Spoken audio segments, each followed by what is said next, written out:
Ava Landen here. I have a scrap piece of fabric, and this is actually going to be what we call a leader. I'm going to sew this first. It doesn't really matter how you sew it because it is scrap. And then from there, we're going to follow it with our brick sets, which are these guys. And I'm going to show you how to chain sew all of them.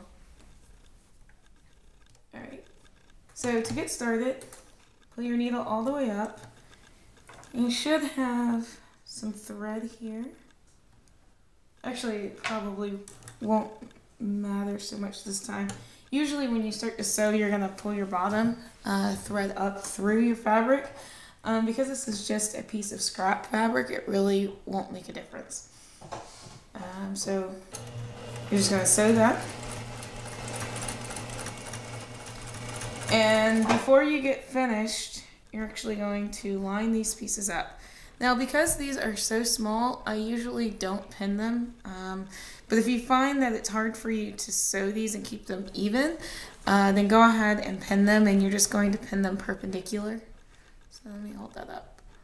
And you're just going to pin them perpendicular to the way that you're sewing. So when I put this down, my pins would be going this way.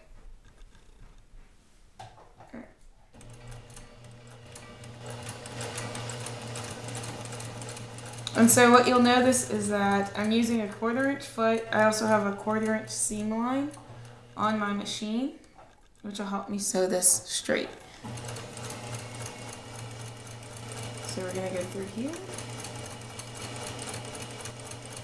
And notice that just before I finish that one, I'm going to stop. I'm going to prep the second one, or just to make sure that it's all the way even all the way down. And from there, I'm going to go ahead and sew this. And just sort of feed it through. Now you might need to pull this, the first one, a little bit just to make sure it clears and that the second one doesn't run into it.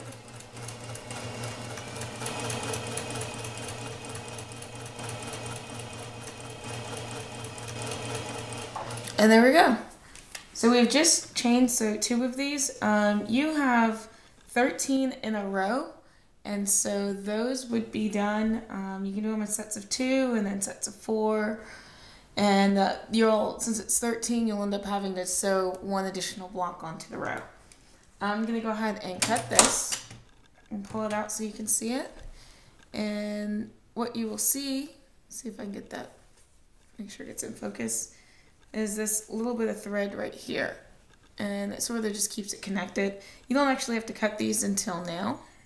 So go ahead and cut them off my machine. This is the scrap one that's there. Cut that. And you'll notice I just did these with 2 of the same block. Your blocks are going to be completely different.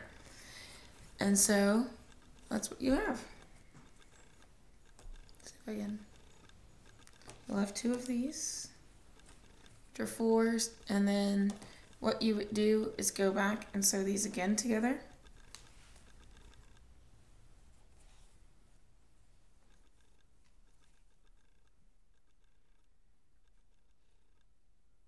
And actually that's not the right way, because you're going to do every other one is going to be a print and then a white. So what you want to do is make sure that when you start matching these together, that the opposite colors.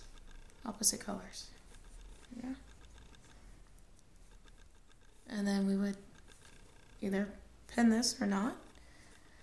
And we would sew again on this row. So we're going to do this for all 13 blocks that are in the row. And you'll notice it'll end up coming out like this. Since I do have you here, what we would do at the end after you've sewn all of the blocks together, which I said again, I'll repeat, it's 13. 13 of these blocks of 2.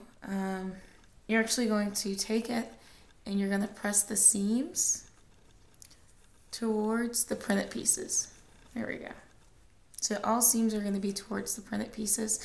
And what you'll notice is that it will give this white area a really, really bright white because there won't be any seams there. All the seams are going to be hidden here. And so that's pretty much it. We're going to sew all of the blocks together today. And then tomorrow we're going to sew all of these rows together. So I can't wait to see you then, and have a great day.